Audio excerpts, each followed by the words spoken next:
Clarence marque une brève pause, laissant le silence suspendre l'instant.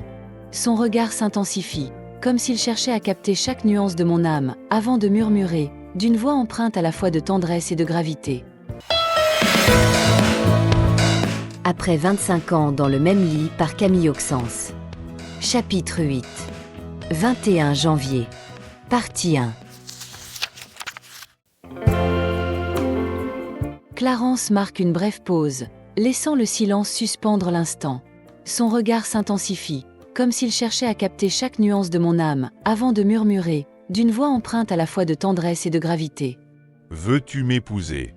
Cette simple question résonne comme un écho puissant, bouleversant en un instant l'atmosphère. Je suis submergé par l'émotion, mes yeux s'embrument. Je suis complètement incrédule. Je ne comprends pas ce qui lui est arrivé. Depuis notre rencontre, il est catégorique. Il ne désire pas se marier. Selon lui, les noces sont synonymes de confort et de renoncement à la séduction, au fait de se battre pour garder l'autre. En quelque sorte, c'est la fin des efforts pour maintenir la flamme de la passion. Pourtant, aussi loin que remontent mes souvenirs, j'espérais convoler avec lui, non pas pour la robe de princesse et le grand tralala, mais pour la promesse d'engagement et de sécurité que cela procure. J'ai voulu partager mon quotidien avec lui et construire un avenir ensemble. Mais petit à petit, j'ai fini par m'habituer à cette idée plus par défaut que par conviction. J'ai renoncé à ce désir, même si je ressentais une gêne ou un inconfort. Je ne comprends pas, tu as toujours refusé de m'épouser. Il m'explique que nous avons une relation solide, basée sur la confiance et le respect mutuel. Nous partageons tout, nos joies comme nos peines, et nous sommes là l'un pour l'autre dans les moments difficiles. Nous avons commencé notre belle histoire il y a 25 ans jour pour jour. Au fil du temps, nous avons façonné notre existence, avec ses hauts et ses bas, mais toujours avec amour. Elle est très belle ta bague. Il poursuit. Je souhaite te dire que oui, je veux continuer à construire ma vie avec toi, qu'on vieillisse ensemble. Je suis tellement surprise que j'ignore quoi répondre. Je réalise que malgré toutes ces années et ses convictions, il a fini par changer d'avis. Une émotion d'une rare intensité m'envahit. Je suis heureuse, mais je ressens aussi une pointe de doute. J'ai renoncé à ce souhait depuis si longtemps que je ne sais plus comment y croire. Je veux passer ma vie avec lui, peu importe les formes que cela prendra. Ta bague est vraiment magnifique, merci. Je me demande ce qui a bien pu lui faire adopter un autre point de vue. Comme si les raisons qu'il me donne n'étaient pas les bonnes, s'il y avait autre chose. Peut-être a-t-il ressenti lui aussi le même besoin d'engagement et de sécurité que moi. Ou peut-être a-t-il simplement réalisé que la séduction, le maintien de la flamme ne sont pas incompatibles avec le mariage et cet engagement peut au contraire le renforcer. Au bout d'un moment, il m'interrompt. T'as oublié que t'as pas dégainé de réponse? Quelle réponse? À ma question. Laquelle? Ça te dirait de te faire passer la corde au cou avec moi? C'est pas du pipeau, c'est une demande en bonne et due forme. Oh pardon. Oui, bien sûr, c'est tellement évident. Cette soirée est incroyable, je suis heureuse, je lui explique 50 fois que je trouve sa bague magnifique. Il me dit 50 fois que j'ai omis de répondre.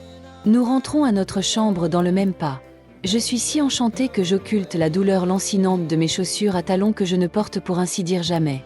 Cette journée a été un ouragan de sentiments, un tourbillon d'émotions qui m'a complètement vidée. Je suis à la fois comblée, épuisée, et je réalise que je n'oublierai jamais les moments que je viens de vivre. Tout a été si intense et si merveilleux que je me sens comme transportée dans une autre dimension.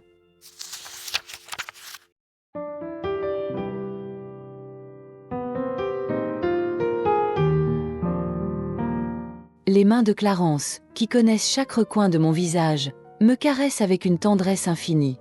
Ses doigts se déplacent sur les lobes de mes oreilles, effleurent mon front, descendent le long de mes pommettes, mes joues et atteignent mon menton.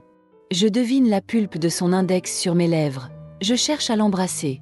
Ce doigt espiègle se dérobe dans cette tentative, créant une frustration piquante et un sourire.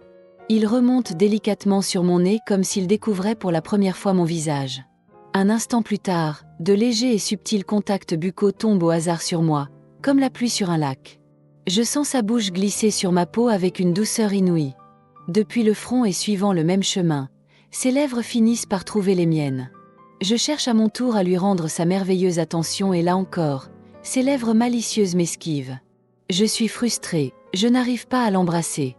Un jeu de cache-cache labial s'engage, mais je perds systématiquement, comme si la bouche aimée avait la capacité d'anticiper mes réactions. Il remonte alors sur mes lobes d'oreilles et sur mon cou dans un contact beaucoup plus humide. Je ne peux m'empêcher de frissonner. C'est fou comme après toutes ces années, Clarence continue de me faire un effet terrible. Alors que je ne m'y attendais plus, il m'offre un baiser langoureux, rempli de passion et de désir. Son goût sucré est comme une caresse sur mes papilles, une douceur qui m'enveloppe et me transporte vers un univers de plaisir et de délectation. C'est une sensation familière et réconfortante qui évoque des souvenirs d'enfance et de gourmandise. Je laisse échapper un soupir tout en mordillant délicieusement sa lèvre inférieure.